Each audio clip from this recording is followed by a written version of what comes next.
எனக்கு பர்சனலாக முகவரி, ஜெர்சி அந்த மாதிரியான படங்கள் வந்து நம்மளுக்கு எப்பயுமே ரொம்ப பர்சனலாக ஒரு கனெக்ட் இருக்கும். இப்போ சொன்ன மாதிரி முகவரியில் சினிமா சம்மந்தப்பட்டு தான் இருக்கும்.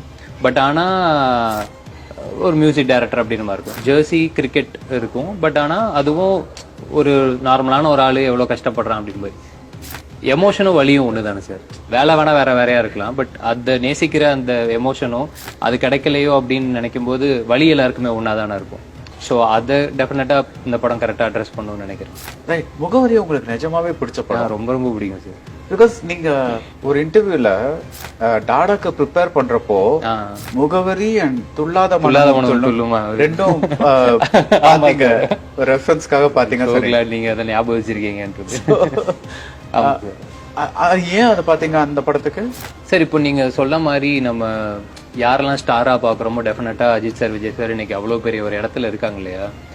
அவங்க ஆரம்பிக்கிற காலத்துல அவங்க எல்லாருமே என்ன பண்ணியிருக்காங்கன்ற ஒன்று பார்க்கும்போது அதுல இருக்கிறவங்க அந்த பெர்ஃபார்மன்ஸும் மேக்சிமம் எவ்வளோக்கு எவ்வளோ அந்த ரியலா தன்னோட எமோஷனை எவ்வளோக்கு எவ்வளோ நம்ம ப்ரெசென்ட் பண்றோமோ அதெல்லாமே கனெக்ட் ஆகும் சார். ஸோ நம்மளுக்கு பார்க்கும்போது அது எல்லாமே கனெக்டடா இருக்கும்.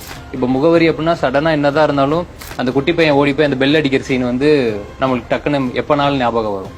ஓகே, நீ எத்தனை வாட்டி ட்ரை பண்ணாலும் என்னைக்காவது ஒரு வாட்டி நீ ட்ரை பண்ணால் அந்த மணியை அடிச்சிடலாம். எனக்கு துள்ளாத மனம் துள்ளும் அதே போல பாத்ரூம்ல விஜய் சார் அழுகிற சீனு ரொம்ப ரிமார்க்கபிளாக இருக்கும். அது சடனாக நம்மளுக்கு சில படங்களில் நீங்கள் சொல்ற மாதிரி இந்த ஐடென்டிஃபிகேஷன் சீன்ஸாக இருக்கும்ல, இதெல்லாம் தானே இதெல்லாம் சார் பார்த்து வளர்ந்துருப்போம். அப்போ எத்தனை வாட்டி பார்த்தாலும் நம்மளுக்கு அதெல்லாம் போர் அடிக்கல, நம்மளால அதை தாண்டியும் வர முடியல, இன்னும் நம்ம மெமரியில் இருக்கு அப்படின்னா அந்த அளவுக்கு இம்பாக்ட்ஃபுல்லான சீன்ஸ் படங்கள் எல்லாருமே பண்ணி தானே ஸ்டார் ஆயிருக்காங்க. Right right. அந்த அளவுக்கு முதல்ல உங்களுக்கு ஸ்டாரை பற்றி சொல்றாரு. Like what made you say yes? Because நீங்க வந்து ஒரு முன்னாடி ஒரு இன்டர்வியூல சொல்லியிருந்தீங்க, நான் வந்து ரொம்ப யோசிச்சு தான் ஒரு படத்துக்கு எஸ் சொல்லுவேன். எனக்கு வந்து லைக் அந்த படம் வந்து நல்ல படம் தான் அமையணுங்கிறது என்னோட விருப்பம். தட் இஸ் ஜஸ்ட் ஒரு இதுக்காக பண்ணணும் இல்லை. ஸோ வாட் அந்த அந்த அந்த கதையில் உங்களுக்கு அப்படி என்ன ஒரு அதான் சார், அதுதான் சார் பேஸ். எப்படின்னா நம்மளை நம்பி இப்போ 2 பேர் சம்மந்தமே இல்லாமல் காசு போடுறாங்க சார். ஒன்று ப்ரொடியூசரு, இன்னொன்று ஆடியன்ஸு. ஸோ எல்லாமே கஷ்டப்பட்டு தான் சம்பாதிக்கிறோம். அந்த இதை வந்து ஒரு என்டர்டைன்மெண்ட் அப்படிங்கிற ஒரு விஷயத்துக்காக செலவு பண்ணுறவங்க அதுக்கு ஃபர்ஸ்ட் நியாயமா இருக்கணுங்கிறது மட்டும்தான் சார் பேஸ் ஐடியா. கதை கேட்கும்போது நம்ம எப்பயுமே ஆடியன்ஸ் ஒரு லவ் ஸ்டோரிடா.